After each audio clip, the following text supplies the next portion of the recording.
Now,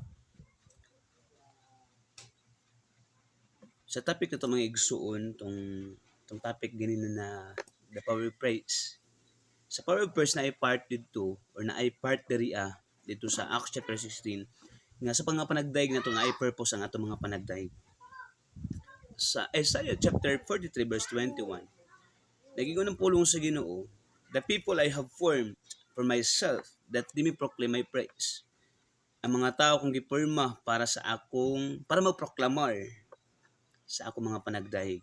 In fact, the entire creation exists to glorify and magnify God. Diba? Ang tao gihulma sa Ginoo para sa pangapanagdaig, para sa kagalingong kalipay sa Ginoo. Unlike animals or angels, however, to man, the noblest of all of his creation, God has given the privilege of offering praise to the one who has saved him from his sin. Dapat gyud nga naman, di ba? Sa dihang giluwas ka sa Ginoo, sa dihang imong na-encounter si Jesus Christ sa imong kinabuhi, sa dihang imong nailhan si Ginoo Kristo sa imong kinabuhi, you have a privilege to offer your life before Him para sa mga panagdaig. Di ba? Nagingon ng pulong sa Ginoo, offer yourselves unto God as a living, as a living and a holy sacrifice. I think. No. No ingon sa pulong sa Ginoo. Therefore, when we confess God's praises, sa dihang atong ikumpisal ang mga panagdaig sa Ginoo, we are fulfilling the very purpose for which we were created. Atong gifulfillar or atong gifulfill, no, nga some other words is ang pinaka-purpose sa Ginoo nga nang iyatang gihimo. Okay. God wants to bring forth praise into earth. Gusto sa Ginoo mga igsoon nga magdala og mga panagdaig din his kalibutan. Pero sad to say nga naagyoy mga tao nga naa sa kalibutan karon nga mas gipili nila ang mga kalibutanong kahilayan kaysa mga kalihukan sa Ginoo. So for example kanang mga viral karon sa TikTok nga maghubo-hubo ingon ana, no, na mga viral karon sa TikTok or in other mga sa YouTube pud na pud na nga mas ni viral na hinuon ng mga buluhaton nga way mga hinungdan kaysa sa pulong sa Ginoo. Mas nag-viral na sila karon. Now, it is very difficult to be filled, no, with the Holy Spirit and remain silent. No, kuan gid kayo tawagan ni kanang dili gid kayo or difficult kayo siya nga napuno ka sa balang espiritu niya ni pabilin ka sa silence nga mood. Lisod kayo na nga na parehas. Most likely ang atong nakita sa mga churches nato no, once you were filled with the Holy Spirit, once you were filled with the Holy Ghost, you can stop your mouth singing ayuban ana nakasinati sa gitawag nga laping in the spirit. Napoy ana napoy ang uban ana napoy nag-prevail na kuan ba? Nagsige paghila kingon ana. No, nakasinati na sila sa balang espiritu. It is certainly impossible to be filled with the Holy Spirit and be critical. Lisod kayo na nga na parehas, napuno ka sa balang espiritu pero ang imong hunahuna puros kritiko. Ingana na siya, ingunanay na siya, unsa kay na iana niya, inana ba ang mga klase nga panghunahuna. As in, ang nabutang sa ingon na is puros negative and complaining. Ingana na ang mga tawhana. Imposible kayo na nga ma-failed na balang espiritu ng mga tawhana. They are completely contradictory to the Bible. No, negative and destructive confessions reveal the Holy Spirit praise attracts him. Posible, no, nga kanang dili gyud makapanguhat ang balang espiritu or dili gyud mo attract no ang balang espiritu sa dihang modaig ka kung ang imong hunahuna puros negatibo. Kita ka tapad nimo nga nag-speaking of tongues na ikaw ara. Nagsigil kag paniid sa imong palibot unsay nahitabo ato nila. Now in Ephesians chapter 4 verse 29 to 30, nag-ingon ang pulong sa Ginoo atong basahon. Do not let any unwholesome talk come out of your mouth, but only what is helpful for building others up according to their needs, that it may benefit to those who listens. And do not grieve the Holy Spirit of God, with whom you were sealed for the day of redemption. No? Ayaw, dili ko na to pasubon ang balang espiritu sa panahon nga iya tang gi-redeem. The Holy Spirit has a relationship with praise. There will be a powerful link between your praise, between your praise and your actions. There will be a powerful link between your praise and your action. Okay. The feeling of the Holy Spirit produces praise, and praise produces the feeling of the Holy Spirit.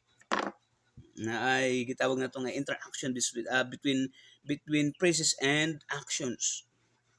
Okay. It is impossible, no?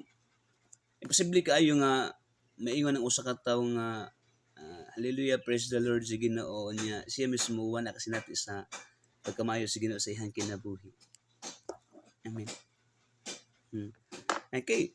Nag-ingon ng Ephesians 5:18 to 19, and do not get drunk with wine, for that is dissipation, but be filled with the Spirit, speaking to one another in psalms and hymns and spiritual songs, singing and making melody with your heart to the Lord. Do you see? Ano ba na the relationship the Holy Spirit has with praise? A powerful link exists between your words and your experience of the Spirit. When you begin confessing your praise to God, it attracts the Holy Spirit. Sa dihang magsugod na ka og confession diha sa mga panagdaig, ang balang espiritu ma-attract na diha nimo pinaagi sa imong gipang confess. Okay, confessions made in this way is very powerful. It releases the grace of God on your behalf. No matter what difficulty or challenging you face, the praise has a power to change it. Yaman ina nga dunay gahom ang mga panagdaig para utruhon niya ang usa ka certain nga mga panghitabo. Maybe dili mausab ang mga panghitabo sa mga nangagi na, but it can already change the future. Mahitabo sa imong umaabot. Paul and Silas found themselves beaten and held in the stocks of the prisons in Philippi for preaching Christ. Grabe.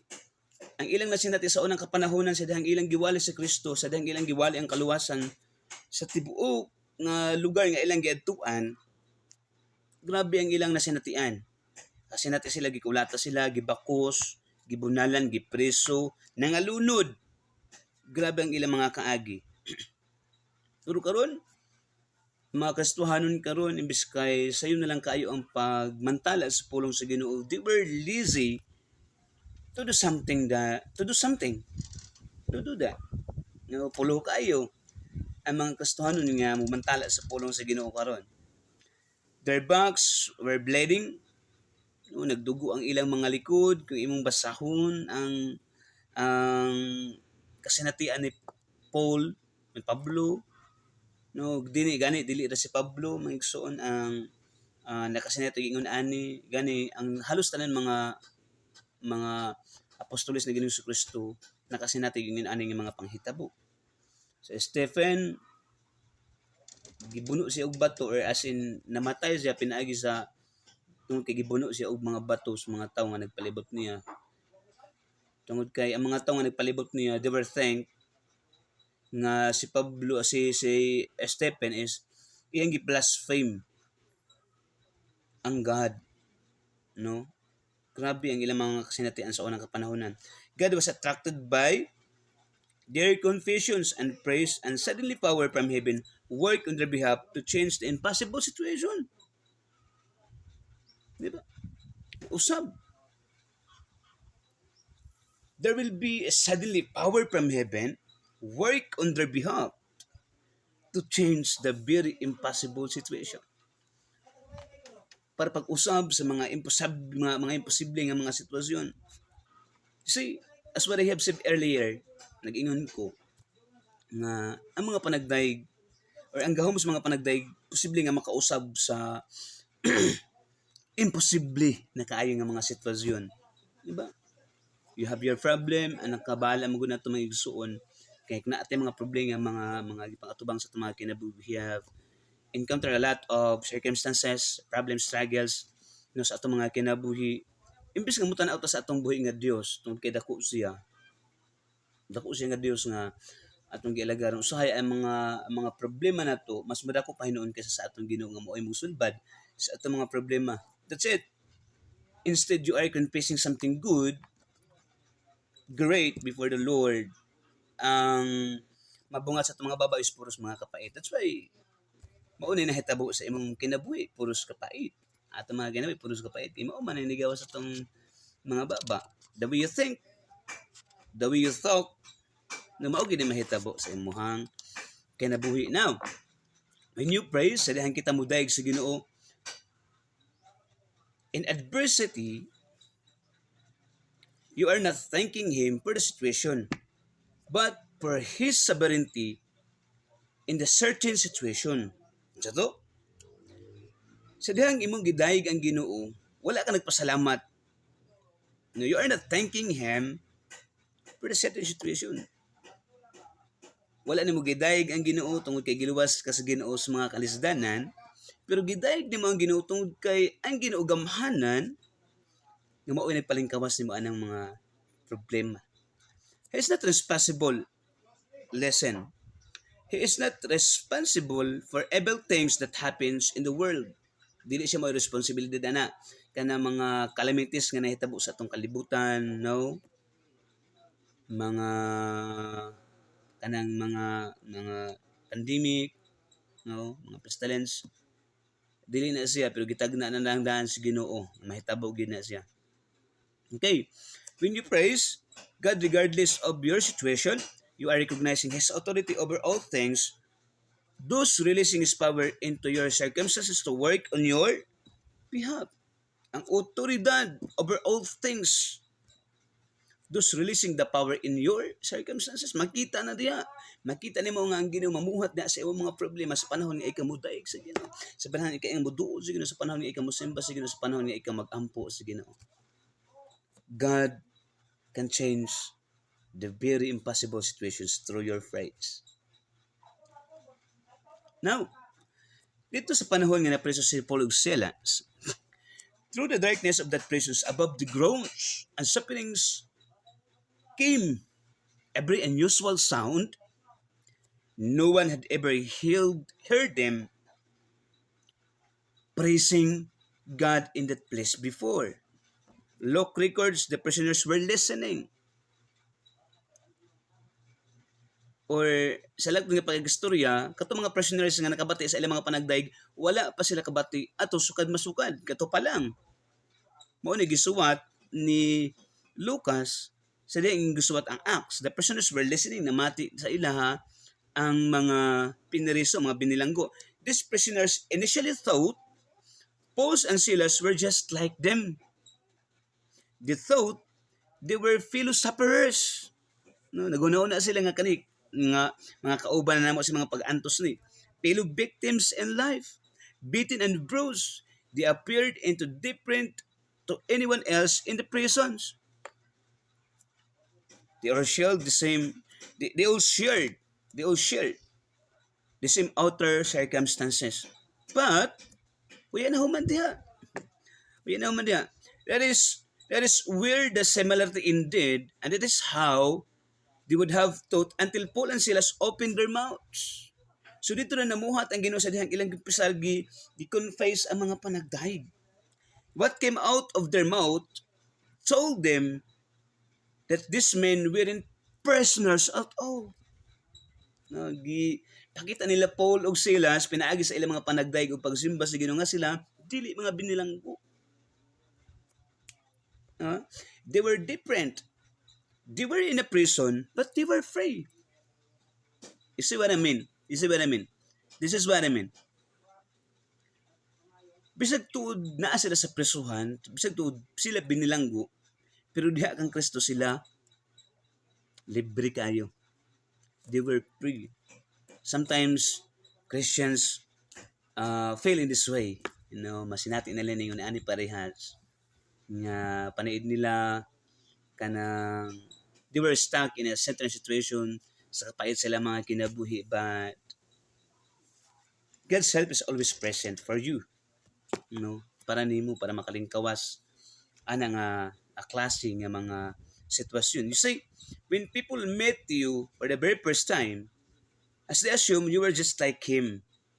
Nahuna siguro, di ba, kanang mga tao bitaw nga makasugat ka sa kalsada or masugat mo sa kalsada, hunahuna siguro na nila nga kani parehas po siguro ako nga bisyoso kay nga na ang iyang kuan nga na. Pero mak-assume sila nga ikaw dili ka malipayon. No? They will assume that you are negative in your outlook, ingon ana, that you are trapped in an unhappy relationship, no? Dili ka malipayon sa relationship nga naa karon. But you are not nga naman because you are born again. Diba? You are blessed and anointed by the Holy Spirit. Goodness and mercy shall follow you. The grace of God is all over you. Kung atong basahon gyud ang tibuok context, Kung atong basahon gyud ang tibuok context sa Biblia, ang mga panalangin gyud kung imong subayon ang balaod sa Ginoo, kung imong subayon ang Biblia, panalangin gyud ka sa Ginoo kung mosunod pud kaniya. Nothing to worry about, because to God whom you serve is a God who provide all your needs.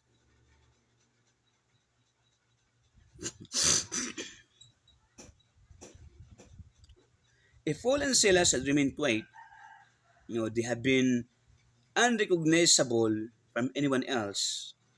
It is what you see tells what people you are different. Colleagues in the office are complaining, but you are gitawag na to nga blessing.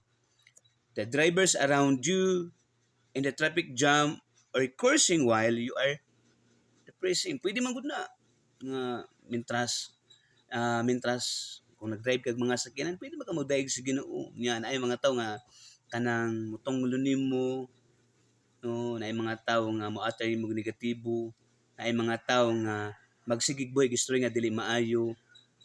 Just continue to praise. Naman bisag kung saan na nila yawit ng ilang baba diha, wa nay mahitabo or walay kadaot nga mahimo sa imong kinabuhi, naman you are protected by God. The people in check out way, or quiet, are muttering and frowning while you are praying.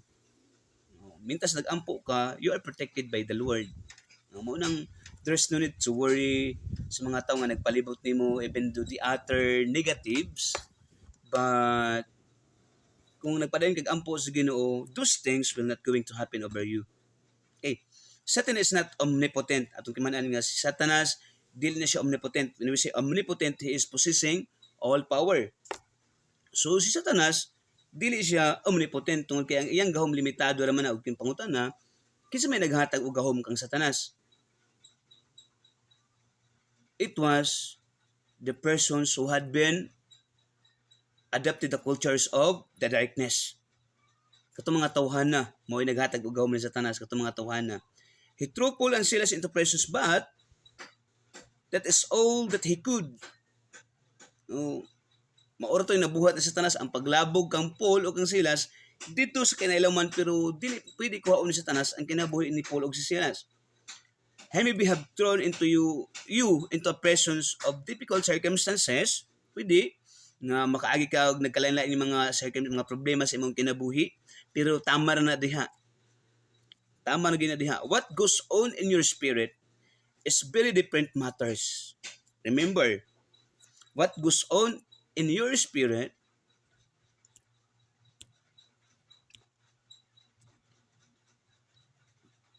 is a very different matter.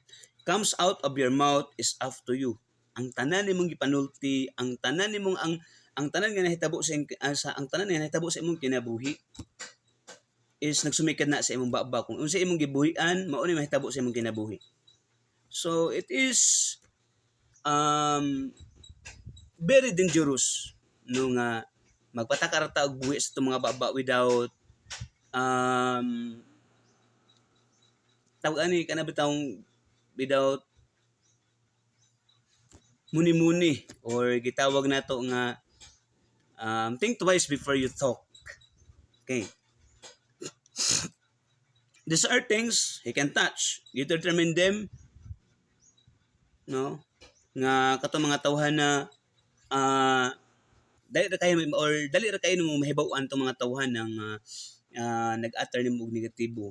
The way they look at you, the way they talk at you, the way they move, the way they act, dali ra kayo na mahibaw-an nimo. It is your choice. You see, being in a prison doesn't make you a prisoner. See?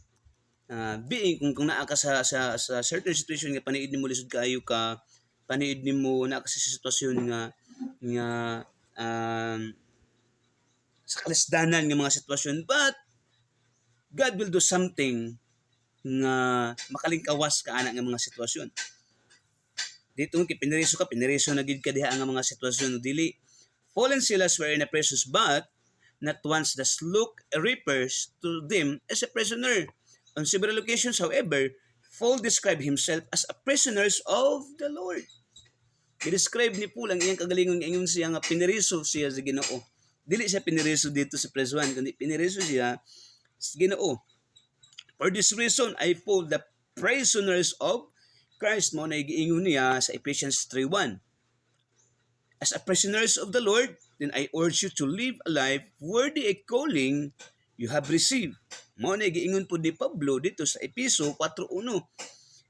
Tungod kay kita mga piniriso man sa Ginoo, gihangyo ko ikaw pag kinabuhi sa matarong nga kinabuhi.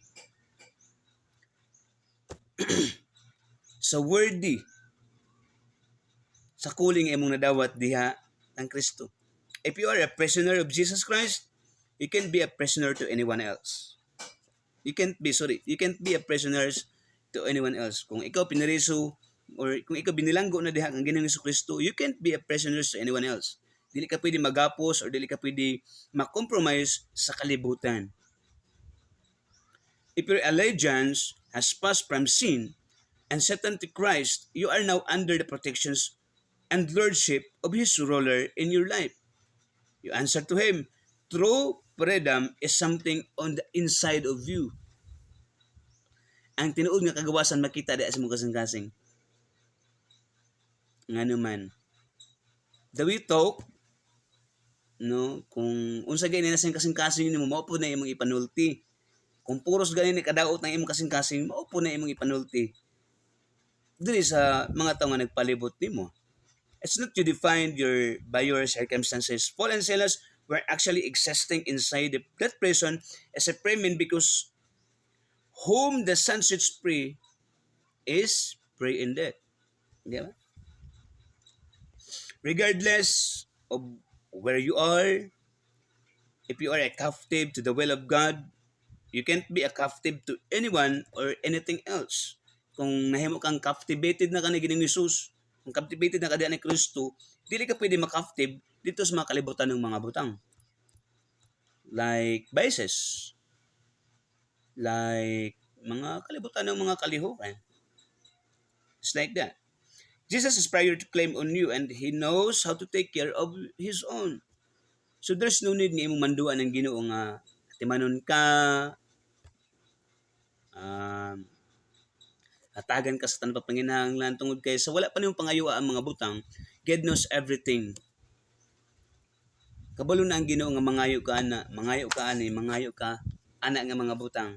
Kabalo ang Ginoo ana tanan. Now all you have to do is keep on praying, keep on serving the Lord.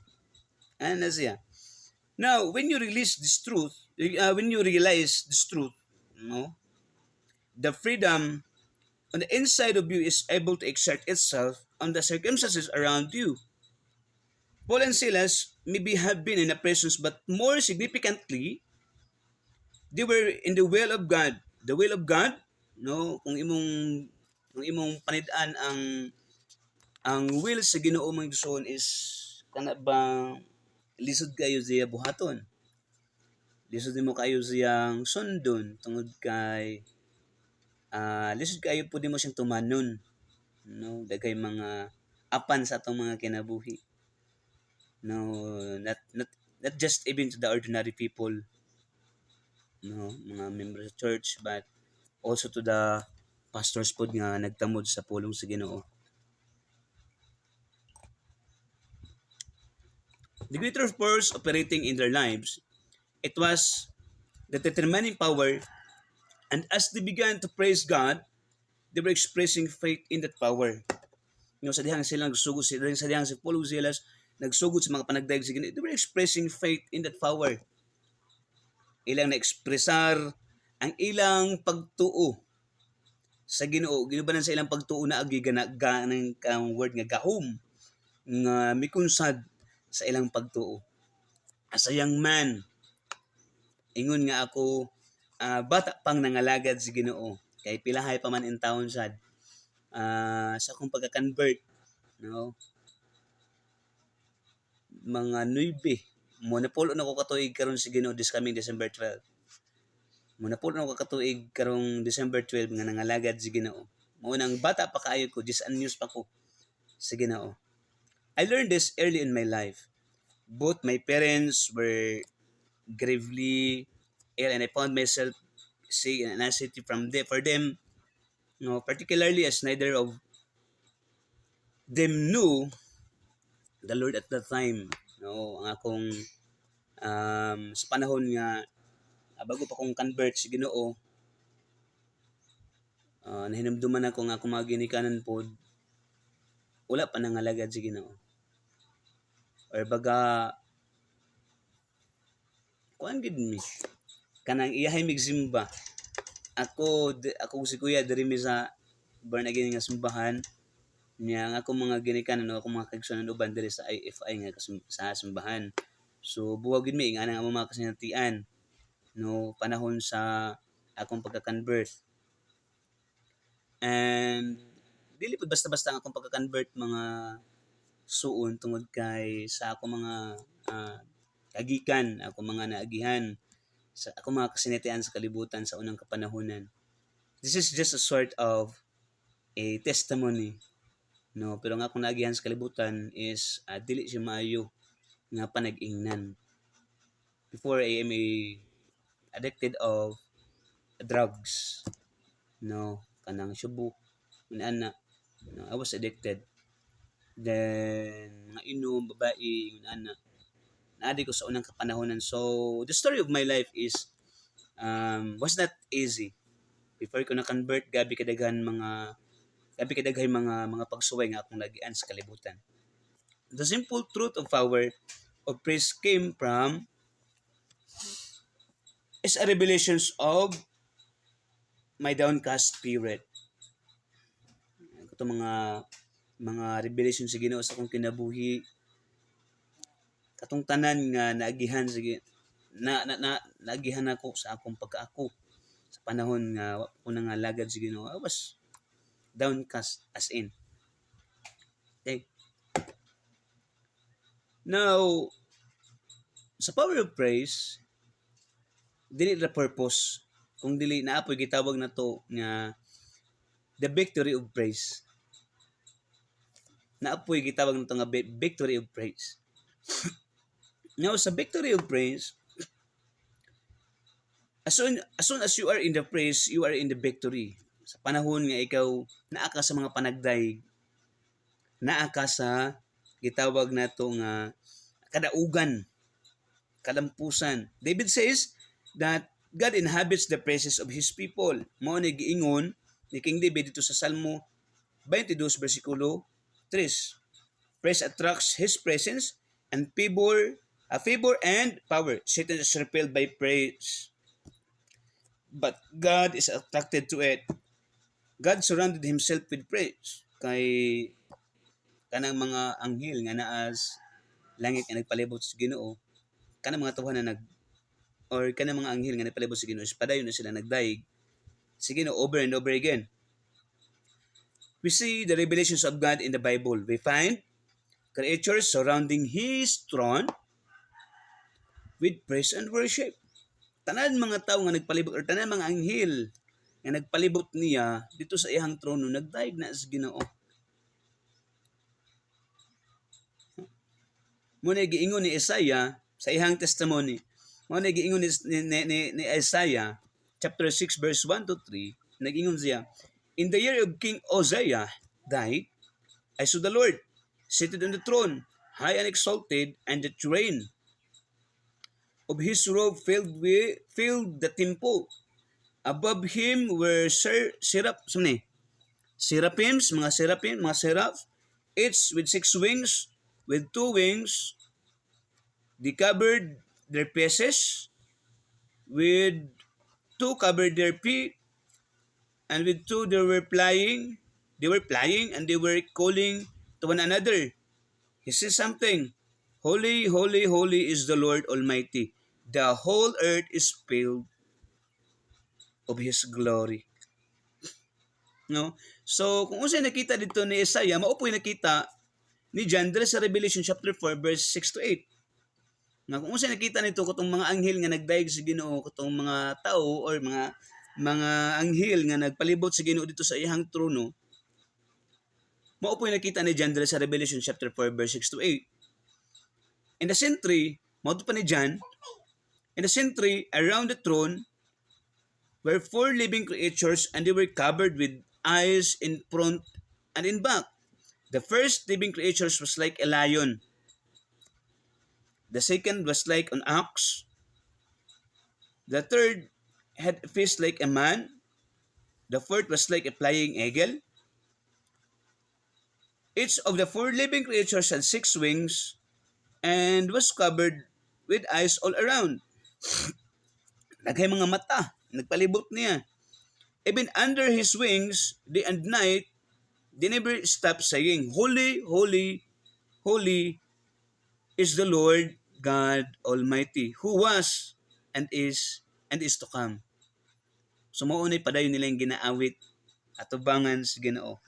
Praise, atong timanan, praise is a powerful weapon in our war against Satan.